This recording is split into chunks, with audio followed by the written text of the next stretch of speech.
Okay, so let's begin the lecture. It is lecture number 3, and in this lecture, we are going to cover two topics: modes of data communication, and we will discuss some various applications based on computer networks. Screen visible है सभी को? Start करूं मैं? Yes, sir. All right.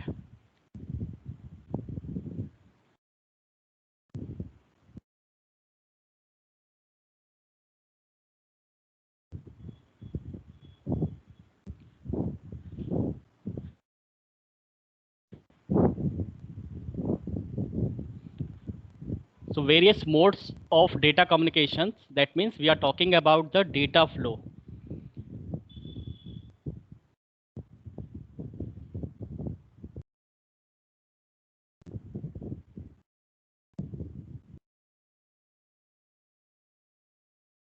So there are three ways of mode of communication.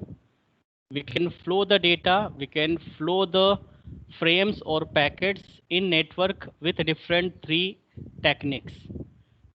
First one, simplex mode. Second one, half duplex mode. And third one, full duplex mode. So let's discuss one by one what kind of mode it is and how the data will be transferred in simplex mode technique. Simplex mode of technique, that means in the simplex mode, the communication is unidirectional. Now the term unidirectional is must be very clear to all of you.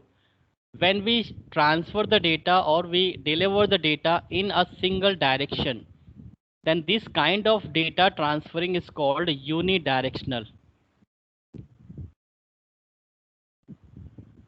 You can take an example like if you the functioning of keyboard, it is just input devices, it is just input device. So the function of keyboard is just inputting, it cannot transfer the output to the monitor, it cannot accept the data or input from the monitor or processor.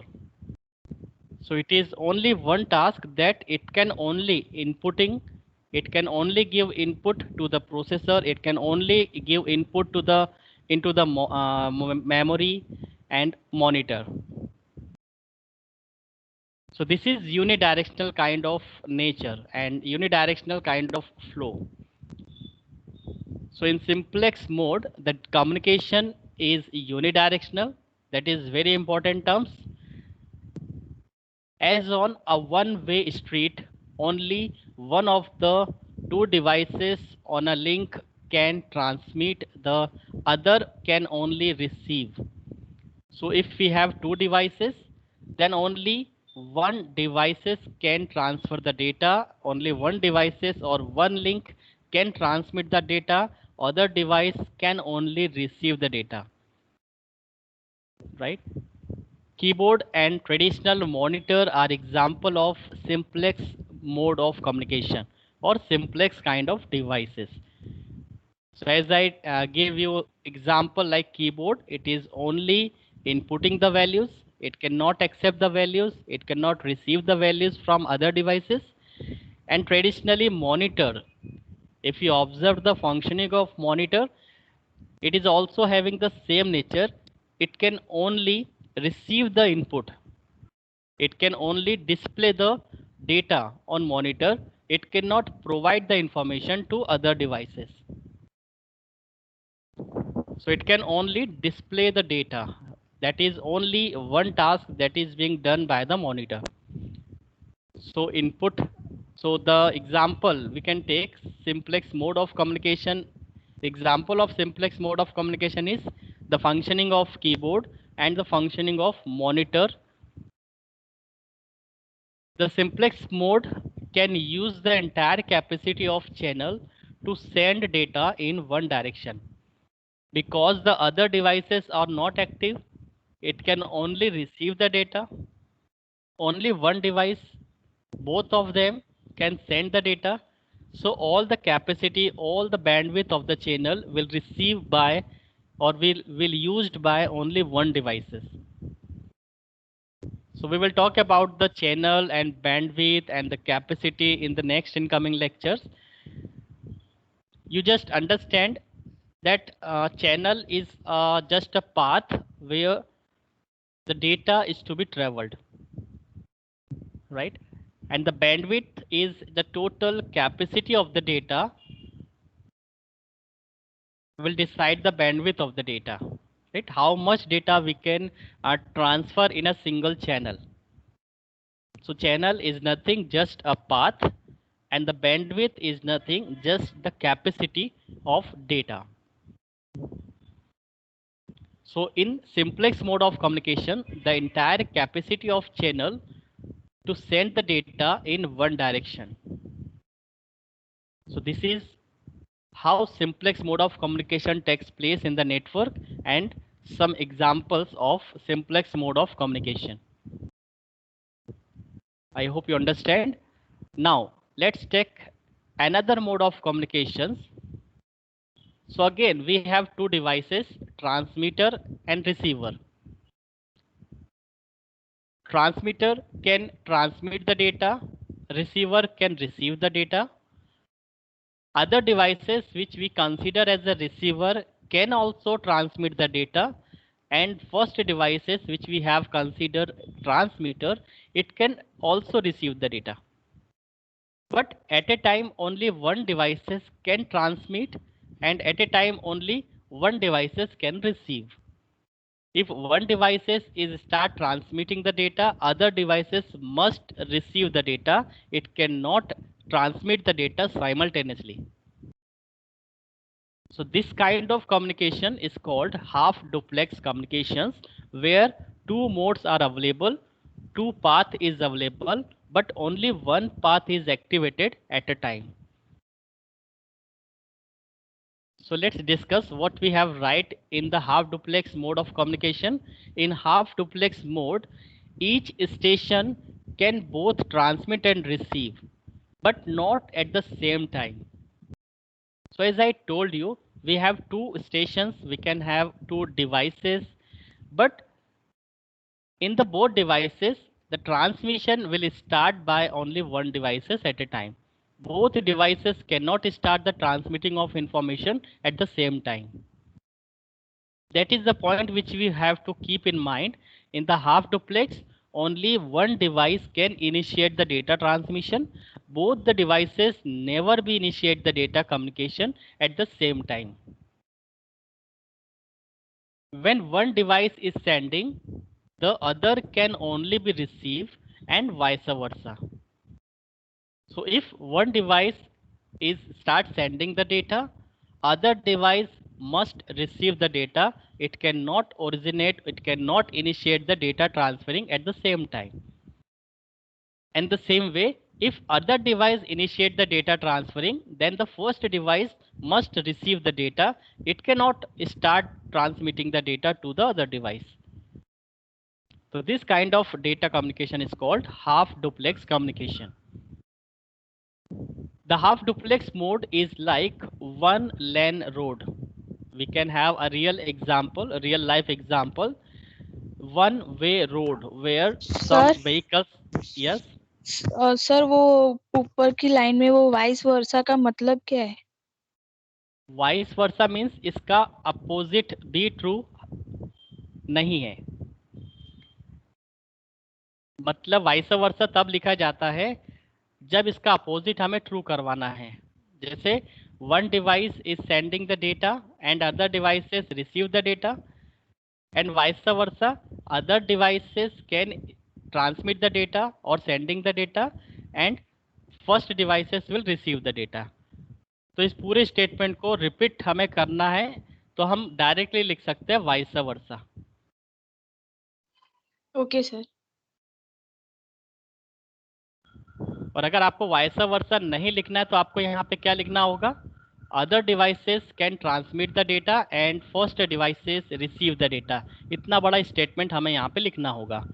But यदि हम इतने बड़े statement को नहीं लिखना चाहते, we can write a simple word vice versa, right. Half duplex mode is like a one lane road with traffic allowed in both direction. When cars are traveling in one direction, cars going the other way must wait. So अगर one way road है तो traffic police वाले क्या करते हैं कि दोनों directions अगर अलाउ कर देगा तो वो ट्रैफिक जैम हो सकता है।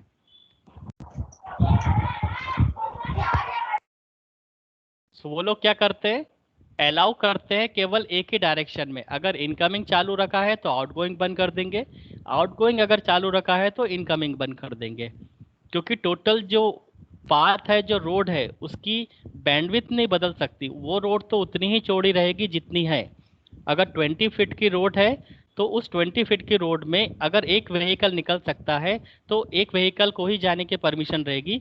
इनकमिंग और आउटगोइंग दोनों एक साथ हम अलाउ नहीं कर सकते, जबकि इनकमिंग भी चालू है और आउटगोइंग भी चालू है। व्हीकल्स जा भी सकते हैं, व्हीकल आ भी सकते हैं, बट दोनों एक साथ पॉसिबल नहीं। तो इसलिए half duplex mode of communication को इस तरह से एग्जांपल से हम एक्सप्लेन कर सकते हैं कि जैसे एक वन लेन रोड होता है ट्रैफिक में, और ट्रैफिक में उसको अलाउ किया जाता है दोनों डायरेक्शन में, बट अगर एक कार ट्रेवलिंग हो रही है वन डायरेक्शन में तो दूसरी डायरेक्शन वाली कार को वेट करना होगा। In a half duplex transmission, entire capacity of channel is taken over by whichever of two devices is transmitting at the time. So जैसे हमने बताया कि half duplex mode of communication में जो भी व्हीकल, जो भी कार अलाउ की जाएगी मूव करने के लिए, ट्रैवलिंग करने के लिए, वो कार उस पूरी रोड को एक्सेप्ट करेगी और पूरी रोड को वो यूज़ करते हुए आगे बढ़ेगी। इसी तरह से नेटवर्क में भी जब डेटा कम्युनिकेशन स्टार्ट होता है, सो चैनल की पूरी बैंडविड्थ, जो भी उसकी बैंडविड्थ है, जो भी उसकी कैपेसिटी है, जो भी डेटा रेट है, वो टोटल बैंडविड्थ वो डिवाइस यूज़ कर लेती है जिसको अलाउ किया गया है डेटा ट्रांसफरिंग करने के लिए। नेक्स्ट टाइम दूसरी डिवाइसेस को भी अलाउ किया जाएगा तो वो डिवाइसेस भी उस चैनल की टोटल बैंडविड्थ यूज़ करेगी अपने डेटा को ट्रांसफ़र करने के लिए। उस समय फर्स्ट डिवाइस वेट करेगी कि उसका टर्न जब भी आएगा डेटा ट्रांसफ़र करने के लिए, वो डेटा ट्रांसफ़र करना स्टार्ट करेगी। तो हाफ डुप्लेक्स मोड में ये बेनिफिट मिलता है कि हमें चैनल की टोटल बैंडविड्थ हमें मिल जाती है, जिससे हमारा डेटा स्पीडली ट्रांसफ़र होना स्टार्ट हो जाता है। नाउ अगर इसके एग्जाम्पल की बात करें, so walkie talkie and citizen band radio are both half duplex systems.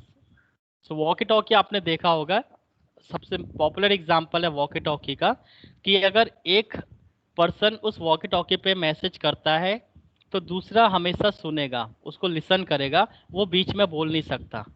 और अगर बोलेगा भी तो उसका जो आवाज़ है वो सामने वाले को सुनाई नहीं देगा।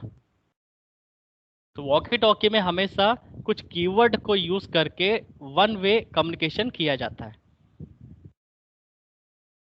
सो यहाँ पे कुछ ऐसे कीवर्ड्स है जैसे ओवर एंड आउट। तो अगर मुझे वॉकी टॉकी पे कम्युनिकेशन करना है तो मुझे हर एक अपने स्टेटमेंट के बाद मुझे ओवर कहना होगा, अगर मुझे डेटा कम्युनिकेशन कंटिन्यू करना है तो, राइट। और जब भी मुझे कट करना होगा या मेरा कम्युनिकेशन फिनिश हो गया है या मेरा डेटा जो डिलीवर मुझे करना था वो अगर फिनिश हो चुका है तो मुझे ओवर एंड आउट कहना पड़ेगा। ये कुछ ऐसे कीवर्ड्स है जिनके थ्रू वॉकी टॉकी पर कम्युनिकेशन किए जाते हैं।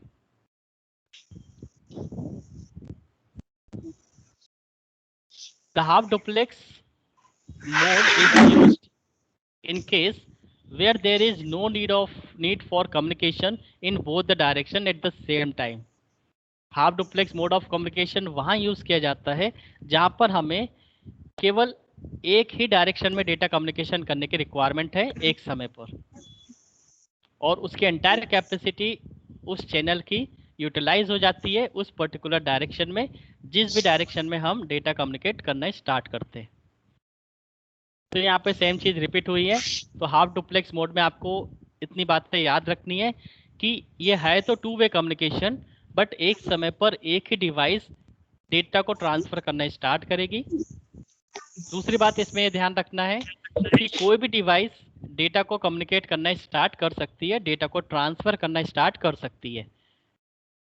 तीसरी बात इसमें ये ध्यान रखनी है कि यहाँ पे चैनल की जो कैपेसिटी है, उसकी जो बैंडविड्थ है, वो यूटिलाइज हो जाती है जिस भी डायरेक्शन में डेटा ट्रांसफ़र होगा। तो ये तीन बातें आपको इसमें ध्यान रखनी है, उसी से आपको इसका एक शॉर्ट नोट लिखना होता है।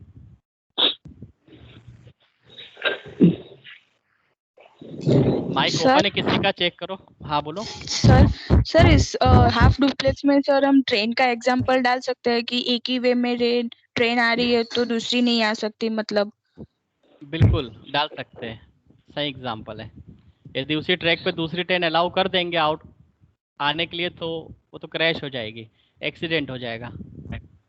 Yes sir. So railway track is also we can take as an example of half duplex communication. Okay sir. Okay, next है हमारा full duplex communication. Full duplex mode of communication क्या है ये देख लेते हैं।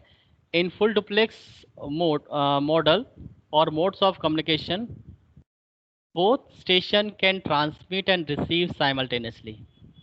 दोनों स्टेशंस एक साथ डेटा ट्रांसफ़र भी कर सकते हैं और एक साथ डेटा को रिसीव भी कर सकते हैं।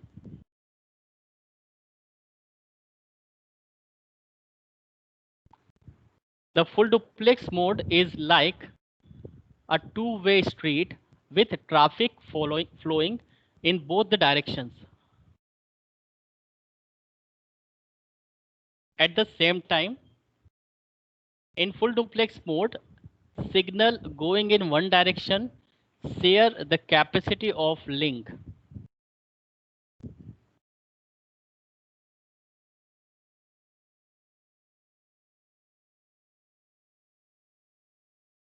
With signal going in the either directions. अब आप इसको इस तरह से एज्यूम कर सकते हैं कि जो टू वे है, उस टू वे रोड पर दोनों स्टेशंस एक साथ कम्युनिकेशन कर सकते हैं। अगर एक डिवाइस डेटा को ट्रांसमिट करती है, उसी समय दूसरी डिवाइस भी डेटा को ट्रांसमिट करती है। अगर एक डिवाइस डेटा को रिसीव करती है, so other device can also receive the data at the same time. तो डेटा के ट्रांसमिटिंग, डेटा के रिसीविंग दोनों ही डिवाइस साइमल्टेनियसली करती है। इसमें कोई भी प्रॉब्लम नहीं आती है उसके लिंक्स में कि आपको वो डेटा रिसीव नहीं होगा, या आप डेटा ट्रांसमिट नहीं कर सकते, या डेटा का ट्रांसफरिंग आप ओरिजिनेट नहीं कर सकते। ऐसी कोई भी problems full duplex mode of communication में नहीं आती है। तो यहाँ पे एक एग्जांपल है, real world example, two way street, जहाँ पे हम ट्रैफिक को अलाउ कर देते हैं कि व्हीकल दोनों डायरेक्शन में मूव कर सकती है सेम टाइम पर। अब जब टू वे स्ट्रीट है, अगर एक ही रोड है और टू वे स्ट्रीट आपने अलाउ कर दिया है, दो टू वे ट्रैफिक अलाउ कर दिया है, तो बट नेचुरल है कि उस रोड की जो भी कैपेसिटी है, वो जितना भी उसकी विड्थ होगी, उस विड्थ को शेयर होना ही पड़ेगा, क्योंकि उस समय दो व्हीकल उस रोड की जो विड्थ है उसको एक्सेस करने वाले हैं। तो अल्टीमेटली वो जो कैपेसिटी है, चैनल की जो कैपेसिटी है, जिसको हम रोड की विड्थ बता रहे हैं, वो ऑलरेडी शेयर्ड हो जाती है। राइट? तो इस तरह का कम्युनिकेशन रहेगा फुल डुप्लेक्स मोड में। This sharing can occur in two ways. ये जो शेयरिंग है वो दोनों तरफ से अलाउ हो जाती है। Either the links must contain two physical separate transmission path, one for sending and other for receiving, or capacity of the channel is divided. So यहाँ पे इस चीज़ को दो तरह से इम्प्लीमेंट किया जाता है, या तो डायरेक्टली टू वे कम्युनिकेशन हो जाए, जैसे दो अलग अलग रोड है, बीच में डिवाइडर है, एक रोड डायरेक्टली इनकमिंग के लिए है और एक हाईवे डायरेक्टली आउटगोइंग के लिए है। तो इनकमिंग वाली जो रोड है, जो हाईवे है, उसमें कोई भी आउटगोइंग वाली नहीं हो सकती। अगर व्हीकल इनकमिंग है, वहाँ से आ रही है, तो उस रोड से व्हीकल जाएगी नहीं। तो जैसे अपने हाईवे होते हैं टू वे, तो उसका भी आप एग्जांपल ले सकते हैं।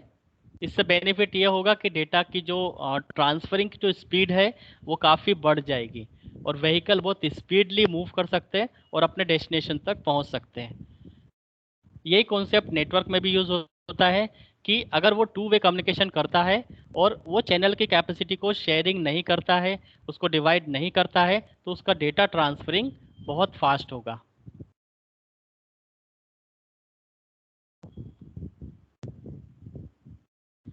One common example of full duplex communication is telephone network. आपने देखा होगा जब आप लैंडलाइन से कम्युनिकेट करते हो तो लैंडलाइन का जितना भी कम्युनिकेशन है ये full duplex mode of communication कहलाता है। आप जब रिसीवर उठाते हो या उस आपके लैंडलाइन से जब आप फ़ोन लगाते हो तो आप डायरेक्टली जिसको आपने फ़ोन लगाया है आप उससे डायरेक्टली कम्युनिकेट कर सकते हैं। बीच में जब आप कम्युनिकेट कर रहे हो उस ड्यूरेशन में वो आपकी बात को काट के अपनी भी बात कह सकता है और वो आपको सुनाई देता है क्योंकि उसने बीच में बोला था। तो इस तरह का जो कम्युनिकेशन है जो टेलीफोन नेटवर्क के थ्रू होता है वो कम्प्लीटली फुल डुप्लेक्स मोड में होता है। When two people are communicate by telephone lines, both can talk and listen at the same time. So दोनों ही people आसानी से बोल भी सकते हैं और दोनों ही people एक साथ सुन भी सकते हैं। The full duplex mode is used when communication in both direction is required all the time. The capacity of the channel, however, must be divided between the two directions. तो यहाँ पे जो चैनल की कैपेसिटी है वो to directions में divide हो जाती है। अगर एक ही वे में टू वे कम्युनिकेशन करना है तो फिर चैनल की कैपेसिटी डिवाइड हो जाती है। बट अगर इंडिविजुअल मोड बना दिए हैं इनकमिंग और आउटगोइंग के लिए तो फिर उसकी चैनल की जो कैपेसिटी है वो डिवाइड नहीं होती है, वो शेयरिंग पे नहीं होती है। तो यहाँ पे जो टेलीफोन लाइन का एग्जांपल है इसमें चैनल की कैपेसिटी डिवाइड होती है क्योंकि एक ही लैंडलाइन दो लैंडलाइन का कनेक्शन एक ही केबल से है। तो वहाँ पे जो केबल की बैंडविड्थ है वो शेयर मोड में काम करेगी क्योंकि दो लोग आपस में कम्युनिकेट करते हैं इनकमिंग और आउटगोइंग के लिए वही बैंडविड्थ है, इसलिए उसको डिवाइड होना ज़रूरी होगा। सो ये था हमारा first topic, simplex mode of communication, half duplex mode of communication and full duplex mode of communication. तो अगर क्वेश्चन आता है एक्सप्लेन द डेटा फ्लो और explain the various modes of data communication, तो आपको इन्हीं तीन मोड के बारे में लिखना है, simplex, half duplex and full duplex. Simplex mode of communication को आपको एग्जाम्पल से याद रखना है, keyboard and mouse. Half duplex में आपको याद रखना है वॉकी टॉकी एंड ट्रेन वाला example. And full duplex mode में आपको याद रखना है स्मार्टफोन का कम्युनिकेशन, दो वर्क स्टेशन का कम्युनिकेशन, दो सर्वर का कम्युनिकेशन, दो टेलीफोन जो लैंडलाइन है उनका कनेक्शन, उनका कम्युनिकेशन। ये सभी एग्जाम्पल होते हैं full duplex mode of communication.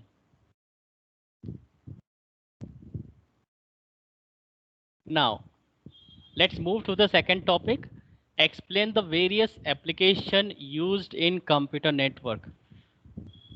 ये बेसिक क्वेश्चंस है, इसको आप अपने मन से भी लिख सकते हैं बट हम फिर भी ब्रॉडली कुछ कैटेगरी देख सकते हैं कि कहाँ कहाँ हमें कंप्यूटर नेटवर्क यूज़ करना होता है।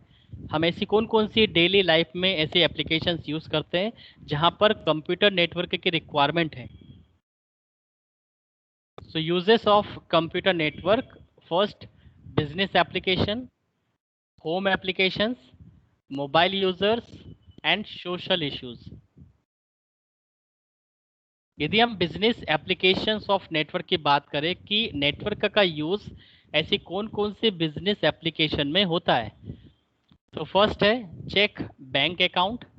यदि आपका ऑनलाइन बैंकिंग है, आपने किसी भी बैंक से ऑनलाइन बैंकिंग का फैसिलिटी लिया हुआ है, तो आप घर बैठे उस वेबसाइट से लॉगिन करके आप आसानी से अपना यूज़र आईडी और जो भी आपको क्रेडेंशियल्स बैंक ने प्रोवाइड किए हैं, by using that credentials you can log in and check your balance. आप वहाँ से पेमेंट को ट्रांसफ़र कर सकते हैं and you can receive the payment also. वहाँ से आप पे बिल्स भी कर सकते हैं यदि आपको कुछ बिल पे करने हैं, वहाँ से आप डायरेक्टली बिल पे कर सकते हैं ऑनलाइन। आप टिकट का रिजर्वेशन कर सकते हैं, इसमें भी आपको नेटवर्क की रिक्वायरमेंट है।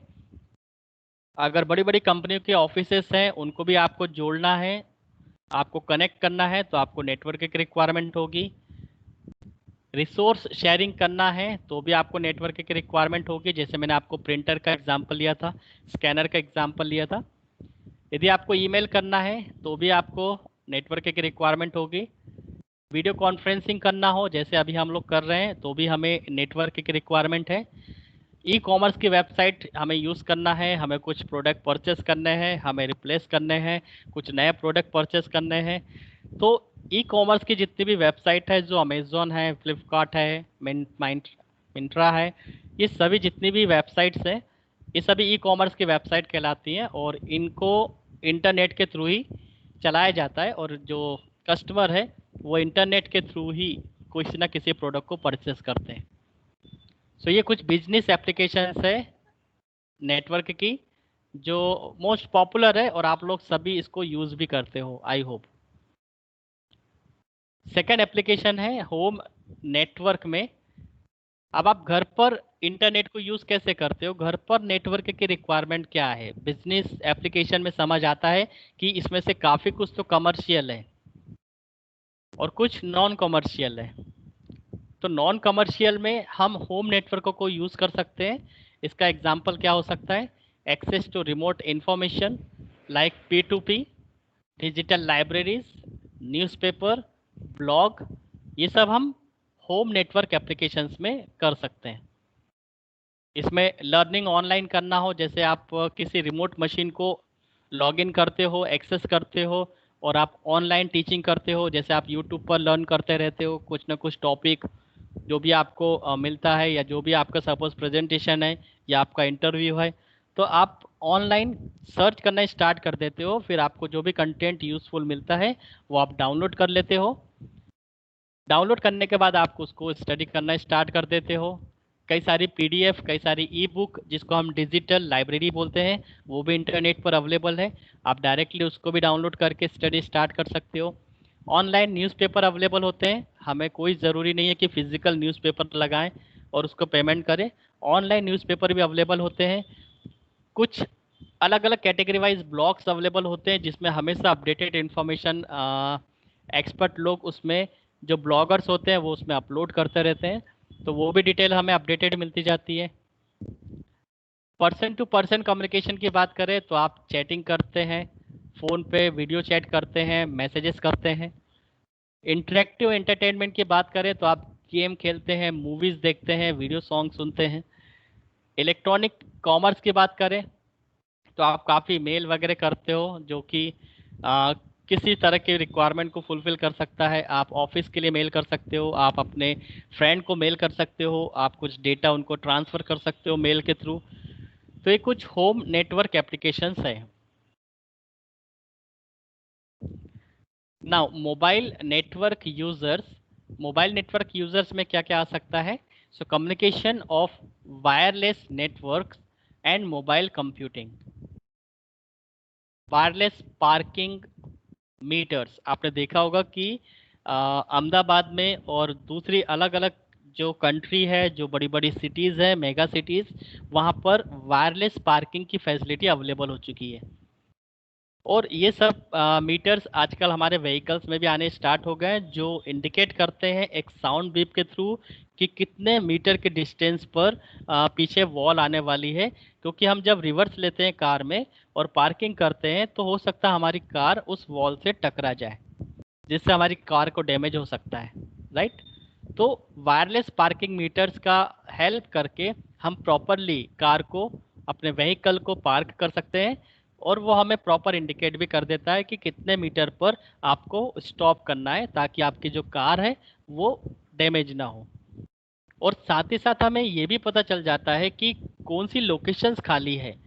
अगर मुझे पार्किंग करनी है तो मुझे कितने डिस्टेंस आगे जाकर मुझे स्पेस मिल जाएगा, ये पार्किंग मीटर मुझे बता देता है।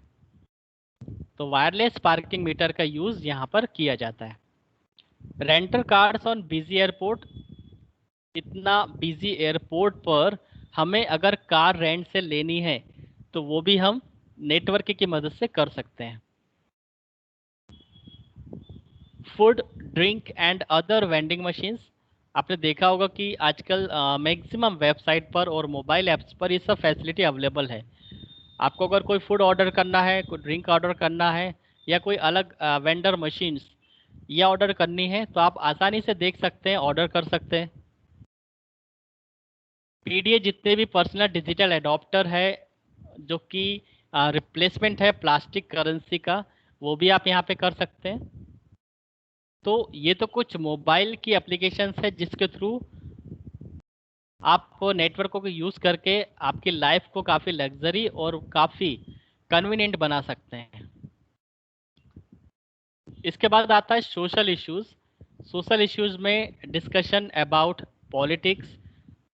आप कई सारे इंटरनेट पर देखते हो कि ऐसे कई सारे ब्लॉग्स बने हुए हैं जिनका पॉलिटिक्स के ऊपर डिस्कशन चलता रहता है, रिलीजन के ऊपर डिस्कशन चलता रहता है, हैक एंड रॉबरी, ये सब इनके ऊपर भी डिस्कशन चलता रहता है।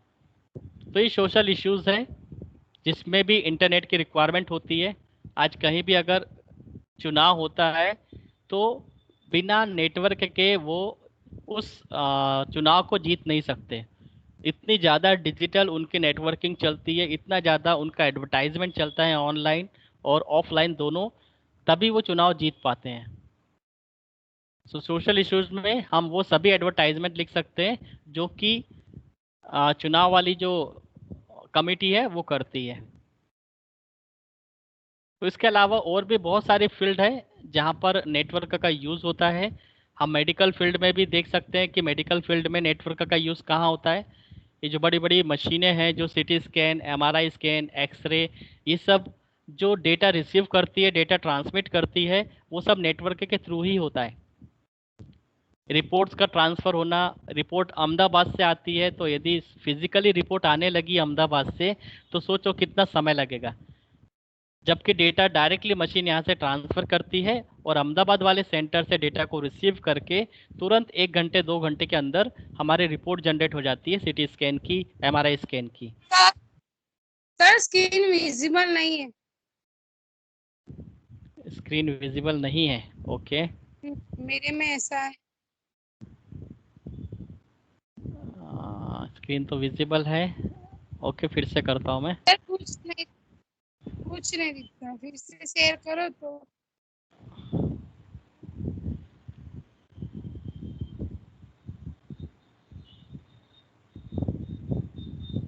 Yes okay, sir visible visible हो है गया। अब। हाँ। All right. तो मेडिकल साइंस में भी हम इसका सिग्निफिकेंस लिख सकते हैं कि नेटवर्क ने कितना, उसका नेटवर्क का कितना सिग्निफिकेंस है मेडिकल साइंस में। मेडिकल साइंस में आपको ये भी पता होगा कि हॉस्पिटल में और जितने भी मेडिकल स्टोर्स है आजकल, वो भी वायरलेस डिवाइस यूज़ करना स्टार्ट कर दिया है, जहाँ से आप किसी भी टैबलेट को पता कर सकते हैं। मतलब उस वाईफाई राउटर की रेंज में जितनी भी टैबलेट्स और मेडिसिन्स रखी हुई है, उन सभी की एक्सपायरी कब होने वाली है, ये ऑटोमेटिकली स्क्रीन पे शो हो जाता है। तो ऐसे ऐसे सॉफ्टवेयर डिज़ाइन हो चुके हैं जो कि वायरलेस सिस्टम से कनेक्ट होते हैं और वो ऑटोमेटिकली डिस्प्ले कर देते हैं, नोटिफिकेशन दे देते हैं कि इस टैबलेट का स्टॉक ख़त्म हो गया है, ये टैबलेट आपको परचेस करनी है, ये टैबलेट का एक्सपायरी डेट आ चुका है, आपको इसको रिप्लेस करना होगा या उसको डैमेज करना होगा। ये सभी डिटेल आपको मेडिकल स्टोर में मिलनी स्टार्ट हो जाती है। आजकल सब कुछ सिस्टम वाइज होने लगा है, सब कुछ एप्लीकेशन के बेस पे चलता है। आजकल कोई भी मैनुअली काम नहीं करता मेडिकल स्टोर में। इसी में आप यदि इंजीनियरिंग में भी देखें कि इंजीनियरिंग फील्ड में कंप्यूटर नेटवर्क का क्या यूज़ है, तो आजकल हर एक फील्ड जो कि इंजीनियरिंग फील्ड में है, जैसे कंप्यूटर साइंस है, मैकेनिकल इंजीनियर्स है, इंजीनियरिंग है, सिविल इंजीनियरिंग है, इलेक्ट्रॉनिक इंजीनियरिंग है, इलेक्ट्रिकल इंजीनियरिंग है, काफ़ी सारे इंजीनियरिंग जो ब्रांचेस है, इन सभी में नेटवर्क का ही यूज़ है। यदि आप किसी को रियल इस्टेट का आर्किटेक्चर बनाना है तो उसे भी नेटवर्क का हेल्प लेनी होगी, ताकि वो अच्छे अच्छे स्ट्रक्चर को पहले डाउनलोड करे, समझे और फिर किसी भी बिल्डिंग का या किसी भी रियल इस्टेट का स्ट्रक्चर डिज़ाइन करे। कंप्यूटर साइंस की बात करें तो कंप्यूटर साइंस वाले जो इंजीनियरिंग करते हैं, जो इंफॉर्मेशन टेक्नोलॉजी वाली ब्रांच है, कंप्यूटर साइंस वाली ब्रांच है इंजीनियरिंग की, इसमें भी नेटवर्क का बहुत यूज़ है। मैकेनिकल इंजीनियरिंग की अगर बात करें तो मैकेनिकल इंजीनियरिंग में अलग अलग तरह के मशीन्स और जो व्हीकल्स है इनकी डिज़ाइनिंग करनी होती है। तो ये भी हम इंटरनेट की इंटरनेट को यूज़ करके ही कर पाते हैं प्रॉपरली डिज़ाइन। सभी चीज़ें कंप्यूटर से डिज़ाइन होती है और बहुत एक्सपर्टाइज उसके अंदर लगती है, इंटरनेट की हेल्प लगती है, तभी एक प्रॉपर डिज़ाइन बनकर आती है।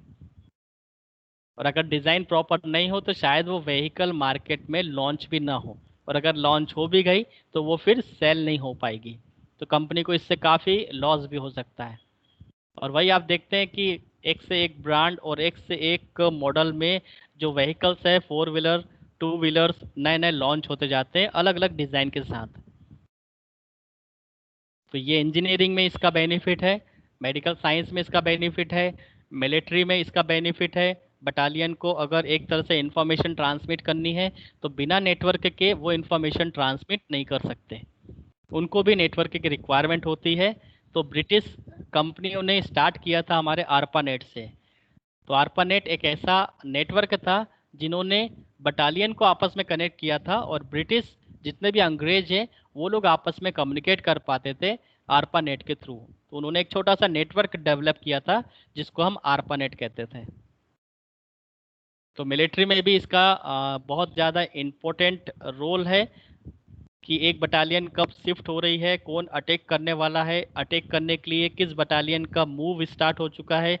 ये सारे जो फुटप्रिंट है ये हमें एक रेडार डिवाइस की मदद से स्क्रीन पर दिखने स्टार्ट हो जाते हैं, और वो जो रेडार डिवाइस है वो कनेक्टेड होती है नेटवर्क से। तभी ये पॉसिबल है कि हमारी जो जितनी भी एनिमीज कंट्रीज़ है जो हम पर अटैक कर सकती है इंडिया पर, तो हमारे रेडार सभी जगह फिक्स होते हैं और सब डिवाइसेस आपस में नेटवर्क में कनेक्टेड होती है। तो उसका हर एक मूवमेंट हम एक स्क्रीन पर देख सकते हैं, इसलिए मिलिट्री में भी इसका बहुत इम्पोर्टेंट रोल प्ले होता है। तो ऐसी बहुत सारी फील्ड्स है, आप इसको सोचना स्टार्ट करेंगे तो बहुत ऐसी फील्ड्स है जहाँ पर हम कंप्यूटर नेटवर्क को यूज़ करते हैं और हम अपने जो लाइफ है उसको काफ़ी इजी, कन्वीनियंट और फ्लेक्सिबल बना लेते हैं। तो इसमें से कुछ एप्लीकेशंस है वो आपको प्रॉपरली तैयार करनी है। सो बिजनेस एप्लीकेशन आप प्रॉपरली तैयार कर सकते हैं, इसमें कुछ एग्जांपल्स ले सकते हैं। होम एप्लीकेशंस आप बता सकते हैं, मोबाइल एप्लीकेशंस बता सकते हैं कि आप नेटवर्क को यूज़ करके कौन कौन सी मोबाइल एप्लीकेशन यूज़ करते हैं जिससे आप कई तरह की चीज़ें ऑर्डर करते हो। एंड सोशल इश्यूज़ में आप पॉलिटिक्स और रिलीजन के बारे में बता सकते हैं। सो ये है एप्लीकेशंस ऑफ नेटवर्क। इसके अलावा मैंने आपको बताया मेडिकल साइंस में क्या यूज़ है नेटवर्क का, इंजीनियरिंग में जितनी भी ब्रांचेस है उन ब्रांचेस में नेटवर्क का क्या यूज़ है।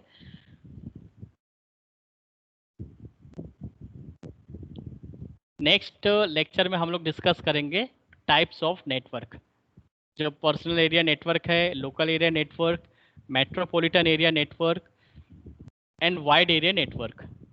सो ये 4 तरह के नेटवर्क है, यहाँ से हमारा सिलेबस प्रॉपरली स्टार्ट होता है।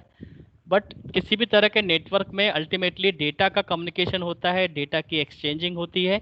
तो सबसे पहले हमें डेटा का एक्सचेंजिंग ये पता होनी चाहिए कि वो टर्म क्या है, इसलिए हमने शुरुआत की है डेटा कम्युनिकेशन से, उसके कैरेक्टरिस्टिक से। उसके बाद हमने कुछ लेयर्ड आर्किटेक्चर पढ़ा था जो आगे चल के हम उसको डेप्थ में करने वाले हैं, 1 बाय 1 लेयर। और इसके बाद डेटा फ्लो, इसमें simplex mode of communication, half duplex mode of communication and full duplex mode of communication ये प्रिपेयर किया। उसके बाद नेटवर्क की एप्लीकेशंस।